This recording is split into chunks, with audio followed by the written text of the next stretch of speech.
Yo, mambo vipi? Jason kama kawaida. So kuna hii picha ambayo imesirculate sana katika mitandao ya kijamii na imezua gumzo kubwa sana. Wakenya wametoa maoni yao ama wamereact, wengine wakitoa maoni tofauti tofauti kulingana na hii picha. Picha yenyewe kama unavyoona ni jeneza ambalo limewekwa ndani ya nyumba ya nyasi. Yeah. So story yenyewe ni kuwa huyu jamaa alikuwa anaishi Nairobi na pia huko ndio alikuwa anafanya kazi. Na akawa amerenti nyumba, amekodisha nyumba huko Kilimani. Na kama mnavyojua Kilimani kule ni kwa Masonko kule. Kilimani, Donholm, Runda, Kileleshwa, hizo side hizo, dhani mnazielewa. Hizo ni za Masonko. Na unaambiwa rent alikuwa akilipa around 100k. Rent ya nyumba alikuwa analipa 100,000 ya Kenya. Naona? Jamaa alikuwa na gari Mercedes Benz kama inavyosemekana. Alikuwa na floss na warembo. Akiingia klabu hapo lazima achafue meza. Hata kama hakujui ama mume vibe tu pale kwa klabu, anamwambia mhudumu, patie huyo bili juu yangu.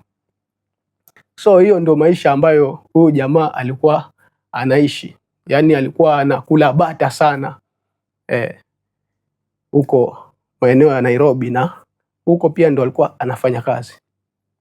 Lakini kitu ambayo imefanya Wakenya wa react kuhusiana na hii picha ni kwamba huyu jamaa aligonjeka na hatimaye akaaga dunia. Kama tunavyojua, hawa ndugu zetu ambao wanatoka upande wa ziwa Lake Victoria, sana sana wengi huwa wanazikwa kule kwao. Yeah. Mimi natoka Mombasa, lakini nimeshuhudia sana hizi disco matanga, ama watu wanakesha wakichangisha pesa wasafirishe mwili. Na ukiulizia kwani huyu mtu aliyekufa kwao ni wapi, unaambiwa ni huko Lakeside huko.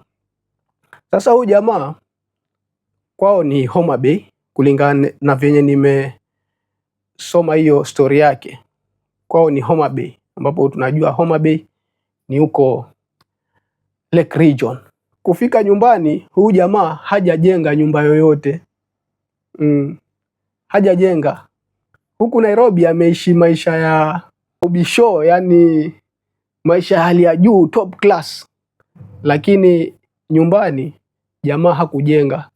So hapo kumekuwa na argument. Kwa nini hakujenga kwao nyumbani, na alikuwa ni mtu ako na pesa zake? Kama alikuwa anaweza kurenti nyumba ya 100,000, ako na gari, ananunua mapombe kwa klabu, kwa nini hakujenga? Kuna watu ambao walikuwa wanauliza hivyo. Kuna wengine wanasema haina haja kujenga kule nyumbani, unamjengea nani na wewe mwenyewe unaishi town? Nani ataishi kwa hiyo nyumba? Unajenga nyumba ambayo wewe mwenyewe hautaishi. Sasa kukawa na hiyo mixed reaction. Kila mtu anaongea mambo yake. Kuna wale ambao walikuwa wanamsupport huyu jamaa, wanasema alifanya kitu kizuri. Sasa unajenga huko village, unamjengea nani? Kula bata. Ukifa hauna kesi, wewe lazima tu utazikwa. Na kuna wengine walikuwa wanasema ni muhimu watu wajenge kule nyumbani. Unaona, hata kama ni 1 bedroom, iwe na sitting room, kitchen, toilet. Unaona, sababu kuna ile tunaita befitting send off. Unaona, yani mtu ustiriwe katika hali ya heshima. Tukiangalia kama huyu jamaa, hata kama alikuwa anaishi maisha ya upedeshe kule Nairobi, lakini send off yake imekuwa ya aibu sana. Send off imekuwa ya aibu. Hata wale marafiki zake wakija sasa kutoka Nairobi kuja kumpatia heshima ya mwisho, wanakuja wanapatana na nyumba kama hiyo. Pia wajua, kuna watu wengine wanaweza wasijenge kule nyumbani sababu ya kuna sehemu nyingine bado mambo ya uchawi yako. Bado mambo ya uchawi yako. Yaani ukijenga nyumba wewe unaweza usilale kwa hiyo nyumba, ama ukaona vituko. Vitu kama hivyo viko. Unakuta umejenga nyumba yako lakini nyumba hailaliki. Hata kuna nyumba nyingine iko popular sana kwa internet, iko kwa mlima hivi, nyumba nzuri side za huko bara huko. Hiyo nyumba pia haiishi mtu.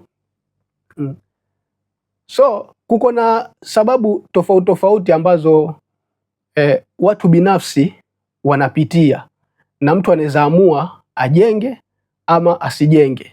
Sasa sisi tunaweza kuja hapa online, kwa nini hakujenga kwao? Mwingine anasema angejenga kwao. Hii ni picha gani ambayo anaonyesha? Lakini mtu mwenyewe binafsi ndio anajua ile sababu. Ndio sisi tunaweza tukatoa maoni yetu, lakini mtu anaweza kuwa kuna sababu genuine mpaka akikwambia hivi one to one, unaona hii sababu yake iko genuine. Kwa hivyo watu huwa wana avoid mambo mengi. Saa ingine huko village kunakuwa na mambo mengi ambayo mpaka ukae na yule mtu mwenyewe ndo akikuelezea unaweza ukaelewa. Kujenga pia ni muhimu sababu ya ile hata ukipoteza kazi, tuseme ulikuwa unafanya kazi, unaweza futwa ghafla. So ukifutwa ghafla, kusurvive kule town inaweza kuwa ngumu.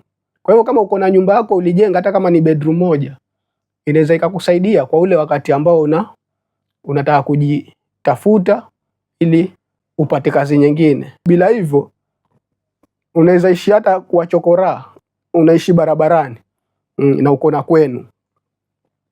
Lakini yote hiyo inategemea na mtu mwenyewe.